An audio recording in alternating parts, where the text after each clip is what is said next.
भैया बहनों को सुप्रभातम। तो आज का टॉपिक है नाइट्रिक अम्ल के रासायनिक गुण। क्या है? नाइट्रिक अम्ल के रासायनिक गुण। कि तो अम्ल है तो अम्लीय प्रकृति का होगा। किस तरह से तो समझाएंगे। HNO3 वाटर से रिएक्शन करेगा तो एक प्रोटॉन देगा वाटर को और हाइड्रोनियम आयन बनाएगा। या हम इसको ऐसे भी समझ सकते हैं, नाइट्रिक अम्ल जलीय विलयन में ब्रेक होकर क्या देता है हमें? H+ आयन देता है। तो इससे हमें क्या स्पष्ट हुआ कि क्या है, ये एक अम्ल है। तो अम्ल है तो दूसरा इसका रासायनिक गुण क्या आता है? धातुओं का ऑक्सीकरण कर देता है बहुत आसानी से। कौन सी?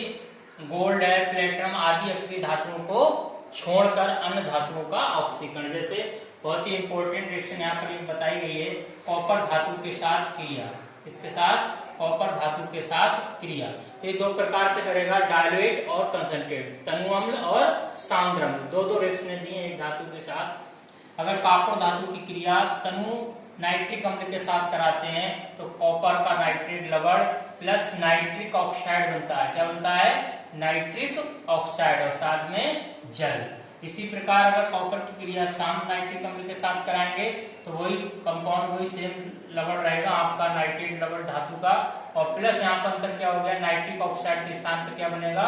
नाइट्रोजन डाइऑक्साइड बनती है। इसी प्रकार जिंक धातु के साथ क्रिया कराओगे, तनु अम्ल के साथ कराएंगे तो क्या बनेगा? जिंक नाइट्रेट लवण बनेगा।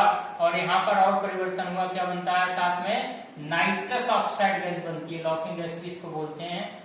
और यही क्रिया अगर जिंक धातु की शांत नाइट्रिक अम्ल के साथ कराएंगे भैया तो क्या बनेगा? लवण वही बनेगा जिंक धातु का, जिंक नाइट्रेट, लेकिन नाइट्रस ऑक्साइड के स्थान पर यहाँ पे क्या बनती है? नाइट्रोजन डाइऑक्साइड गैस बनती है और वाटर। तो ये जो रिएक्शन थी धातुओं का ऑक्सीकरण। अगला रासायनिक गुण क्या है? ये अधातुओं को भी ऑक्सीकृत कर सकता है। जैसे आयोडीन को आयोडिक अम्ल में ऑक्सीडाइज कर देगा। अगर कार्बन से क्रिया कराओगे तो उसको कार्बन डाइऑक्साइड में ऑक्सीकृत कर देगा। अगर फास्फोरस से क्रिया कराओगे तो ये फास्फोरस को ऑर्थोफास्फोरिक अम्ल में ऑक्सीडाइज कर देता है। तो ये थे क्या? नाइट्रिक अम्ल के रासायनिक गुण। इन क्रियाओं को बार बार लिखेंगे और लिखकर याद करेंगे तो अच्छे से याद हो जाएंगी। अब बात करते हैं नाइट्रिक अम्ल का उपयोग क्या है। तो नाइट्रिक अम्ल का उपयोग भैया बहनों होता है विस्फोटक पदार्थ बनाने में। जैसे TNT क्या होता है? ट्राई नाइट्रोटॉलुइन। और TNTP और क्या है? NTP नाइट्रो पिक्रिक अम्ल के नाम से भी जाना जाता है। NTP को और हम किसे जानते हैं? Picric acid. तो और क्या है? डायनामाइट। तो ऐसे विस्फोटक पदार्थ भैया बहनों इसके द्वारा बनाए जाते हैं। दूसरा उपयोग क्या है? ये प्रयोगशाला में अभिकर्मकता के रूप में भी काम करता है। किसके रूप में? अभिकर्मक के रूप में। और तीसरा महत्वपूर्ण उपयोग है रॉकेट ईंधन में ऑक्सीकारक के रूप में काम करता है। जो रॉकेट होते हैं उसमें ईंधन के रूप में एक ऑक्सीकारक के रूप में उपयोग किया जाता है। और क्या है? उर्वरक बनाने में, जैसे अमोनियम नाइट्रेट, कैल्शियम नाइट्रेट आदि उर्वरक इसके द्वारा बनाए जाते हैं। और उपयोग क्या है इसका भैया बहनों? सोने व चांदी के शोधन में भी इसका उपयोग किया जाता है। अब बात आती है सबसे महत्वपूर्ण टॉपिक, अब इसमें नाइट्रिक अम्ल का आता है भूरी वलय परीक्षण, brown ring test. Brown ring test क्या होता है और किसके लिए किया जाता है? बहुत ही इंपॉर्टेंट चीज, बोर्ड एग्जाम उत्तराखंड बोर्ड के द्वारा कई बार इसको पूछा भी गया है। तो यह परीक्षण नाइट्रेट आयन की पहचान करने के लिए किया जाता है। कोई पूछता है किसके लिए करते हैं भूरी वलय परीक्षण, तो उत्तर में क्या आएगा कि इसके द्वारा हम नाइट्रेट आयन की पहचान कर सकते हैं किसी भी लवण में। कैसे करते हैं इसको मैंने बहुत संक्षिप्त समझाया है यहाँ पर। नाइट्रेट आयन युक्त क्या लेंगे? लवण का जलीय विलयन लेंगे और दूसरा उसके साथ समान आयतन में क्या लेंगे? तनु FeSO4 फेरस सल्फेट का विलयन लेंगे। फिर क्या करेंगे? दीवार के सहारे सांद्र H2SO4 को मिलाएंगे तो भूरे रंग का छल्ला या वलय बनता है। इससे हमें नाइट्रेट आयन की उपस्थिति पता चलती है। जैसे यहाँ पर मैंने समझाया है, एक परखनली में हमने क्या ले लिया है?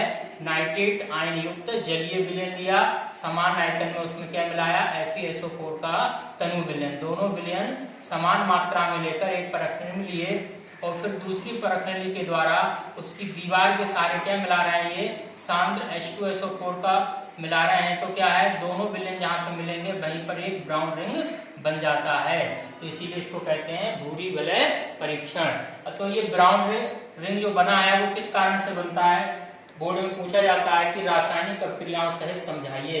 तो रासायनिक अभिक्रियाओं में देखिए क्या था हमारे पास, नाइट्रेट लवण, तो यहाँ पर आयनिक समीकरण दी गई है, नाइट्रेट आयन फेरस आयन के साथ क्रिया करके अम्ल मिलाया तो H+ आयन भी थे, किसमें ऑक्सीडाइज हो गया, ये नाइट्रेट से क्या हो गया, नाइट्रिक ऑक्साइड बन गया और प्लस क्या बना, जो फेरस आयन थे फेरस किसमें बदल गए, ऑक्सीडाइज हो गए, किसमें, फेरिक में जाकर हो गए। तो नाइट्रेट किसमें चेंज हुआ, नाइट्रिक ऑक्साइड में, और फेरस का फेरिक आयन में ऑक्सीकरण हुआ।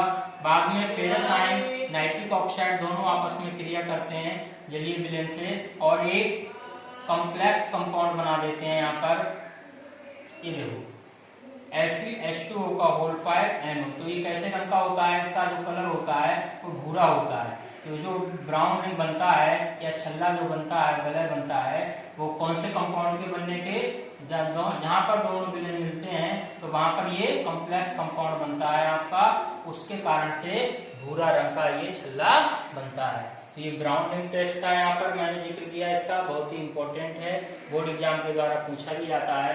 किस तरह से करते हैं एक बार फिर से, नाइट्रेट आयन की पहचान करने के लिए कैसे करेंगे, नाइट्रेट युक्त जलीय विलयन, उसमें समान मात्रा में SO4 का विलयन मिलाया और दीवार के सहारे से H2SO4 को मिलाते हैं, जहां पर दोनों विलयन मिलेंगे वहां पर एक भूरे रंग का छल्ला या विलय बन जाता है। इससे नाइट्रेट आयन की उपस्थिति क्लियर होती है।